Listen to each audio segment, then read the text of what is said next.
What's going on, guys? Welcome back to the channel, and today we're going to be taking a look at the new Power Tool Braver Dragon, which is going to be one of the cover cards for the upcoming Pyroxene Duelist packs. Now, I did do a video talking about Ishizu's cards in that same set, so if you want to check that out, I'll put a link in the description down below so you can go catch up on those, being the Earth Fairy monsters. However, today we're taking a look at Power Tool, and since I didn't want the video to be just one card, I did want to include a few other Dragon cards that were announced yesterday for Power of the Elements. I feel like they at least sort of synergize a little bit, so we're going to go ahead and take a look at those too, just so I can cover and give my initial reactions to those. So starting off actually with those new cards first, we've got Dragon King's Aura, which is a counter trap card that says when your opponent activates a monster effect on the field, negate the activation, and if you do, destroy that monster. Then you can banish one monster from your hand, and if you do that, special summon the monster destroyed by this effect and sent to the graveyard, but negate its effects. So, on the one hand, it's a costless copy of something like Solemn Strike, but on the other hand, it is restricted to monster effects on the field, and it's a hard once per turn. So while it's cool to have the ability to negate stuff without having to pay the costs, and in rare circumstances, being able to banish a monster and then grab a monster back, you are playing a very different type of... It's a lot more restrictive in terms of what types of things you can respond to, and it also does sort of require you to technically still pay a cost if you want to take that monster. I don't know how often that option's really going to come up, but if you're playing something that benefits from banishing, perhaps there are ways to combo it.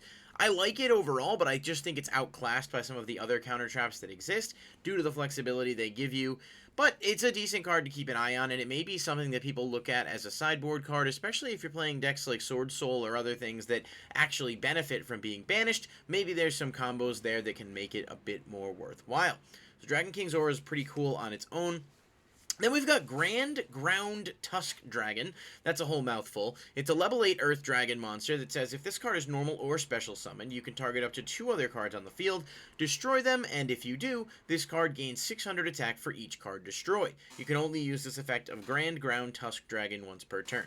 First of all, that secondary effect is really unnecessary, making this a hard once per turn restriction for a level 8 that has no way to bring itself out and only destroys cards on summon is definitely kind of a bit restrictive. This feels like pretty much pack filler, although I will note in one of the cards as I was doing some research for the video that came up to me that I wanted to sort of mention is Return of the Dragon Lords, being a normal spell that lets you revive a level 7 or 8 dragon type monster and then protect it later on. There are some combos in which you can bring Grand Ground Tusk Dragon out from the grave, pop 2 things, and then it gets the buffs, goes up to 2600.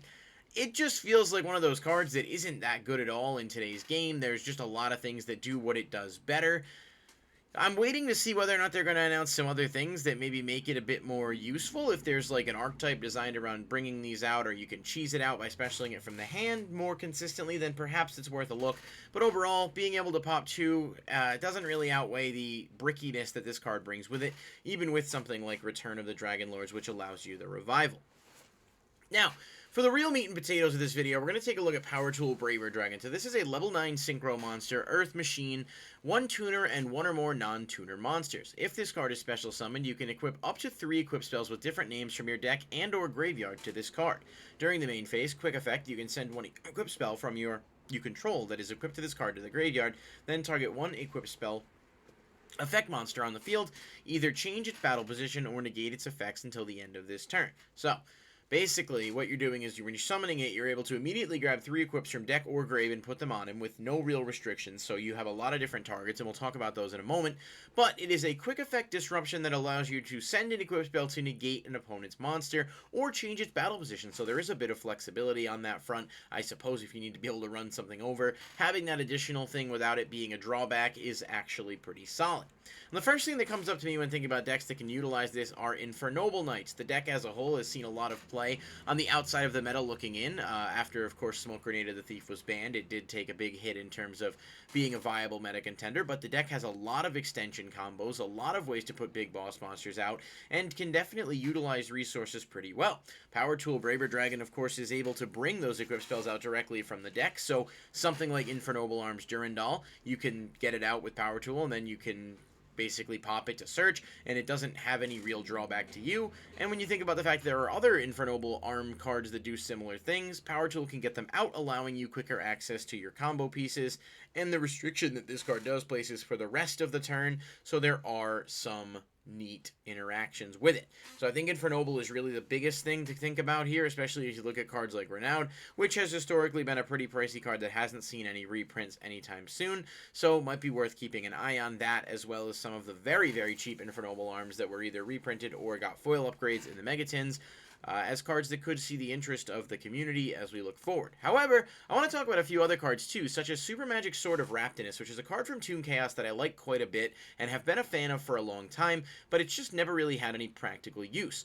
It says at the start of the battle phase, you can change the equipped monster's battle position, and if you do, immediately after this effect resolves, normal summon one monster. Apply the following effect depending on the equipped monster's battle position. Either the opponent can't target it with card effects, or if it's in defense, it can't be destroyed by battle.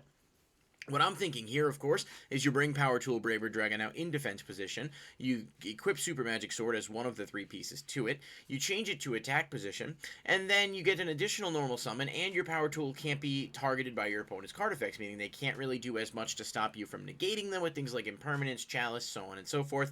And that additional normal summon, whether you're playing it in Infernoble Knights, which are always happy to get extra monsters out on the board, or something totally different, is a really cool interaction combo that I haven't really seen talked about a ton, and so I wanted to bring it to your attention. If it seems interesting to you, keep in mind Super Magic Sword of Raptinus is like a 50-cent card, so it's very, very cheap, but it is locked behind Toon Chaos, which is very much out of print, and is a set that people obviously have a lot of fond memories of, so if there was to be some interest in this card, perhaps it would be a solid penny stock pickup. That's just my own thoughts on it. I have some, I don't know where they are, I'd have to dig them out of bulk probably, but it does feel like a strong interaction for this card.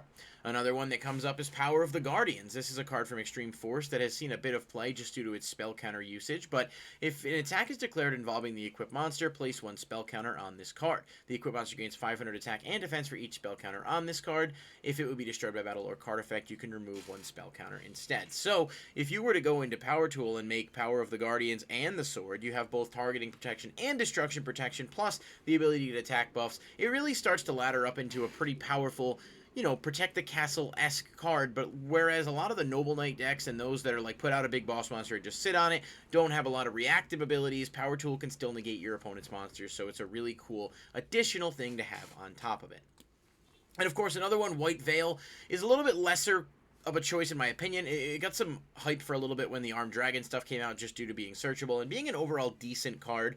White Veil does make it such your opponent can't activate spells or traps when the monster equipped with it battles, and then if an attack is declared involving that monster, you negate the effects of all face-up spell and traps your opponents control until the end of the damage step, so you can shut off problematic cards, and if the equipped monster destroys an opponent's monster by battle, you destroy all your opponent's spells and traps. So there's a lot going on here. Obviously, it does have the drawback of being destroyed and you take damage, but there might be ways to get it off the field, or at least make it such that you're pretty confident that 3,000 damage isn't going to kill you if you're in a good board control game state. But I would really look towards these other 2 cards, Power of the Guardians and Super Magic Sword of Raptinus, as potential interactions with Power Tool, and of course the Infernoble cards as a whole are going to be some of its strongest assets. So really happy to see that they actually did Power Tool, you know, with some love here. He's not going to be super hard to bring out. He's really generic, and I think it just has a lot going for it. So let me know what you guys think about these 3 cards here. I know the other 2 were totally shoehorned in, but I didn't want to make a video just for those 2 because it would probably have flopped anyway. So let me know what you guys think more importantly about Power Tool, but also the new pieces of support. What equip spells you think might be good? Do you think Morphtronics might get some more support as we see a bit more of this Duelist pack in the coming weeks?